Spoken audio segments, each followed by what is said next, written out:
Okay, so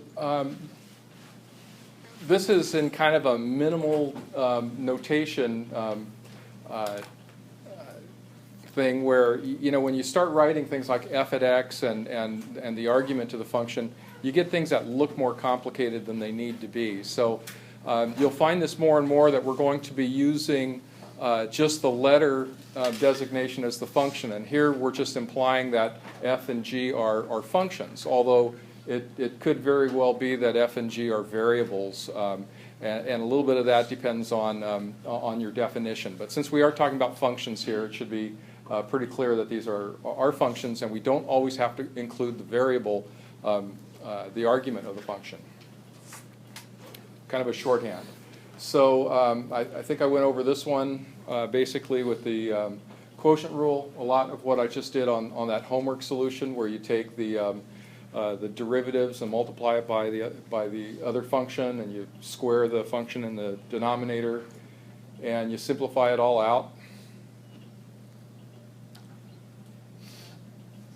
and you get that.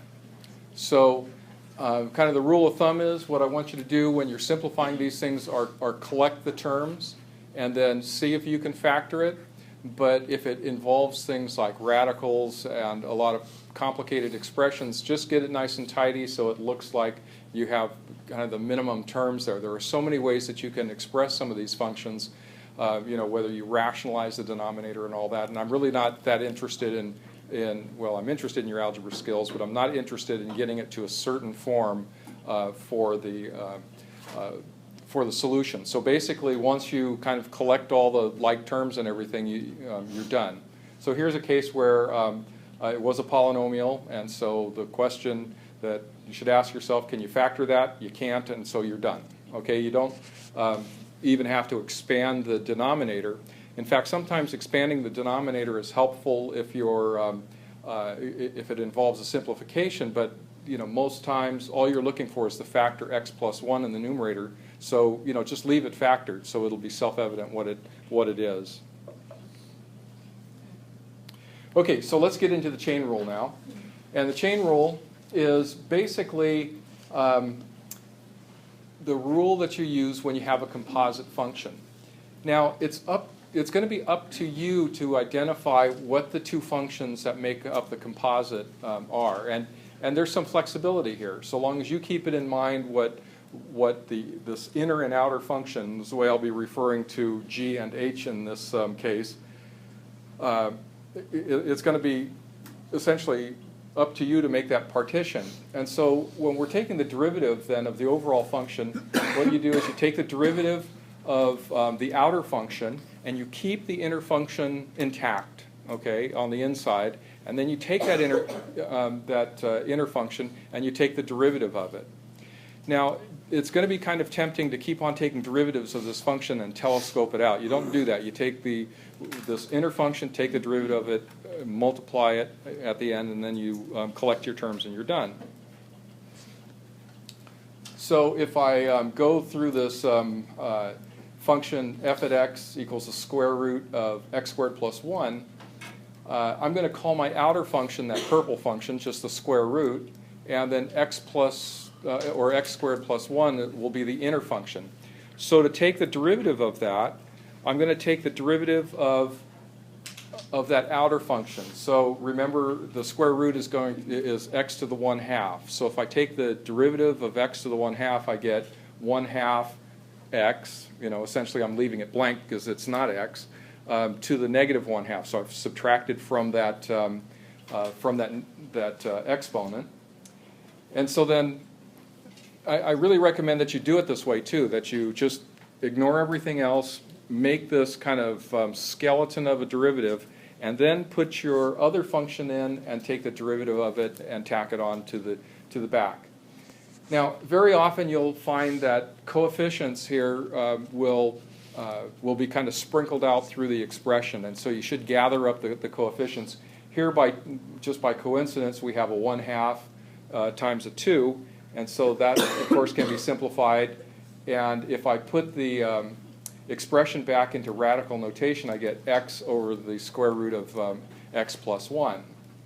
And so then I'll be done.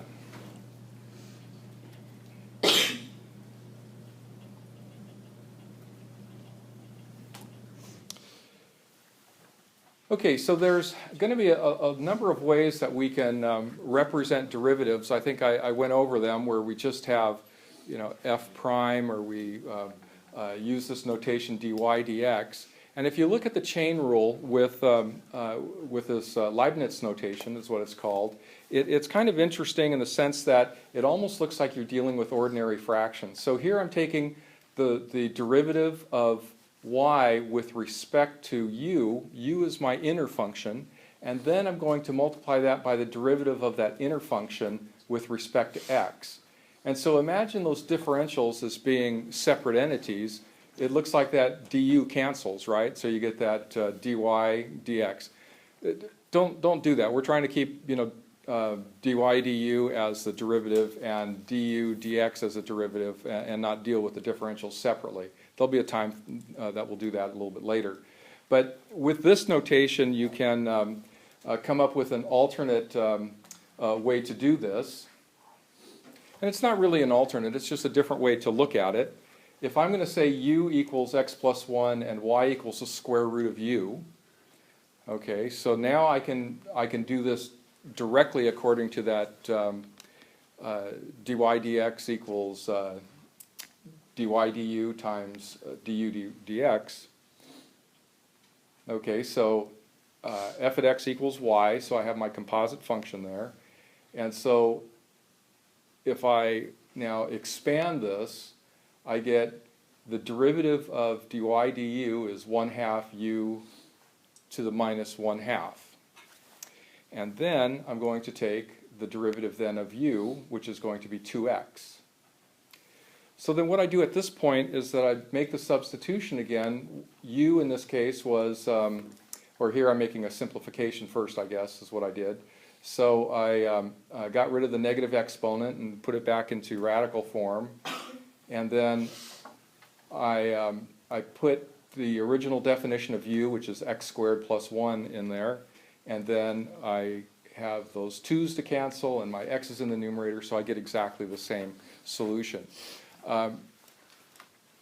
So this is an alternate notation. The mechanism is exactly the same, where you're taking the derivative of this outer function, which I'm now defining explicitly as the square root of u. So either way it works. Now, sometimes we have different layers of functions. So if we have a function, kind of an inner function, and then an inner function, if you want to look at it that way, we just keep on applying the chain rule, and this thing will telescope out. Okay, so let me go through a couple examples. So this is the form that you'll see quite a bit, where you have a polynomial that's taken to a power.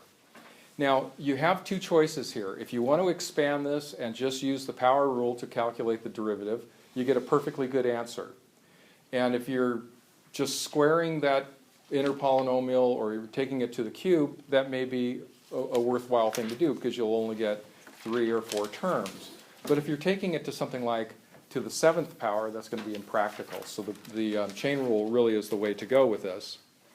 So in this one, I'm going to take the derivative of that outer function, and here I'm calling the outer function that whatever's in these parentheses cubed. And so I'm going to bring down the 3 in the front. Okay, the exponent becomes a coefficient, and then I subtract 1 from that exponent. And the 2 that's hanging out in the front there, that's just a constant, and I'm not going to concern myself with that. It just rides along until I start to simplify. And then I take the derivative of the inner function. Well, x to the 4th is 4x cubed is the derivative. So I'm going to multiply that at the end. So now it's a matter of simplification. So 2 times 3 times 4 is 24. And then I just change the order. You don't have to do this, certainly. X cubed times x to the 4th plus 6 squared. And so that's sufficient.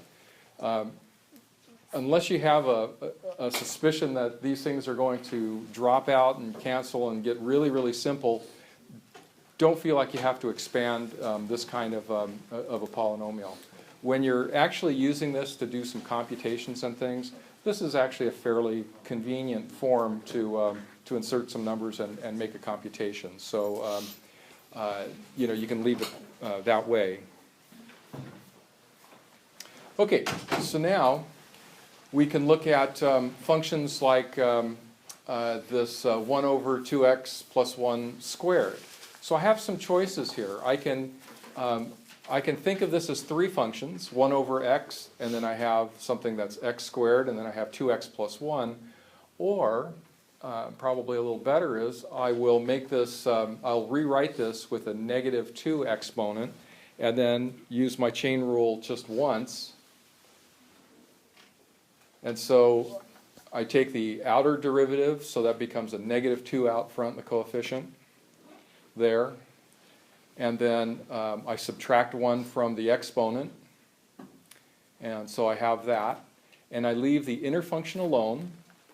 And then when I'm done, I take the derivative of that inner function, which the derivative of 2x plus 1 is just 2. And so here I have this, and now I'm going to gather my coefficients. And I'm going to get rid of that negative exponent by putting that function in the denominator. And then I have something that looks pretty similar in form to what I started with. So, so that should be a fairly satisfying answer.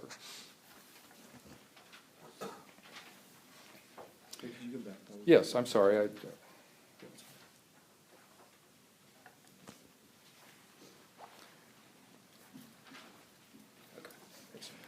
Okay, so this kind of leads you to using the power rule and the chain rule together, and this is really quite a common occurrence. And so our book refers to this as the power rule with the chain rule. And there's nothing new here about this, but it's in a notation that says, all right, if you have any function u that has an exponent, you take the power rule derivative of this thing, n times u to the n minus 1, and then you take the derivative of that inner function with respect to x. And so this is just a fancy way to say what we've just been doing by, you know, leaving the inner function intact when we're taking the outer function's derivative and then multiplying it by the derivative of the inner function.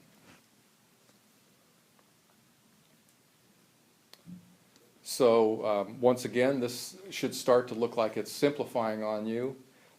This should be, you can perhaps anticipate what the solution is here.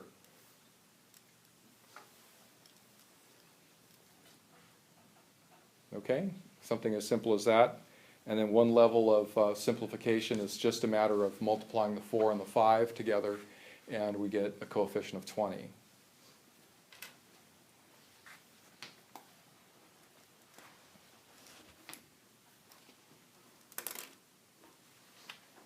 Okay, so try this one. Where's the 3 go? The cubed. It's magically disappeared, didn't it? Yeah. Okay. Let me back up, and then I will complete my...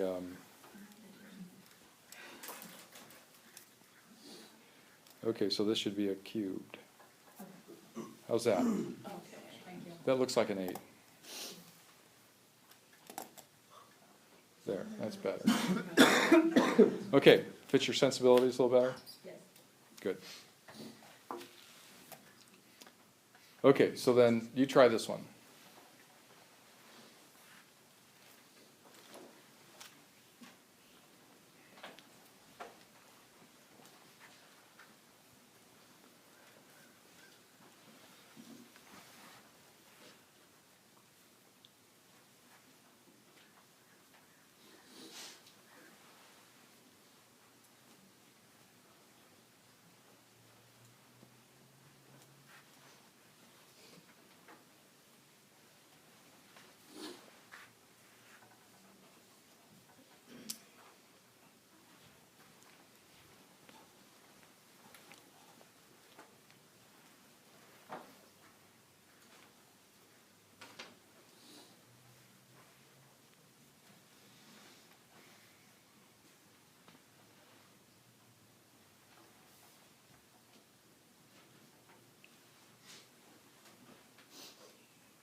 Okay, anybody get an answer that they want to share? Yes.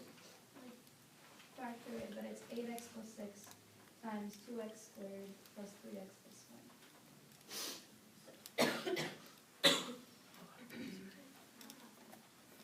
Did you get something like that? Yeah, and then I factored the 2 and so I got 8x plus 6 times the thing. Okay. I don't think I simplified it beyond that, but let me write that on the board.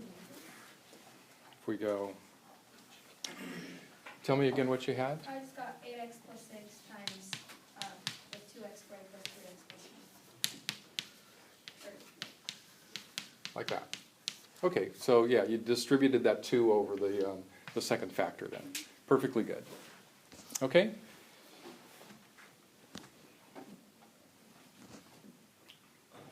Okay, so let's look at some that are a little bit more complicated now.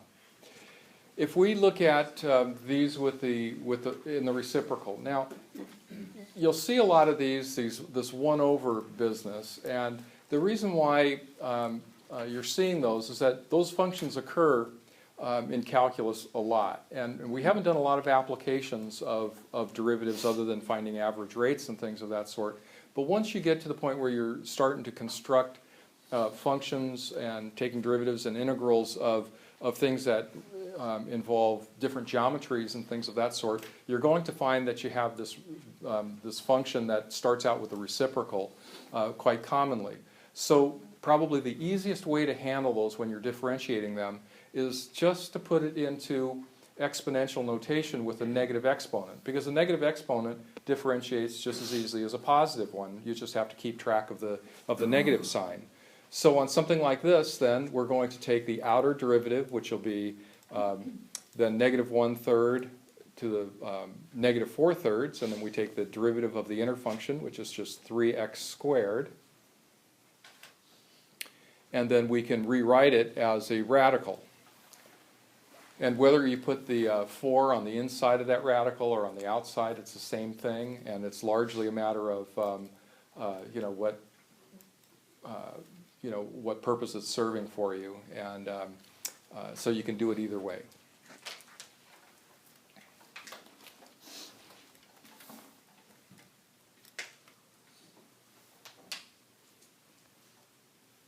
Okay, so the thing I'd like you to do is make sure that you're reading the textbook, and you do have examples of transcendental functions and things of that sort, taking this derivative of something like e to the x sine x and stuff like that. Just gloss over those. But they have enough polynomial and rational and radical functions in there where they do illustrate the point. One of the things that I'm not going to attempt to do is to justify the chain rule. They do have a rather informal proof on why the chain rule works and the way it works, and so that might be helpful just to be able to read that and see where it comes from and give some justification. It's certainly not something that I'm going to expect you to recreate. That is a little bit more complicated, and it really doesn't serve a purpose at this level. Okay? So what I have right now is some functions that I'm going to write on the board that I'd like you to work on, and the first couple are going to be fairly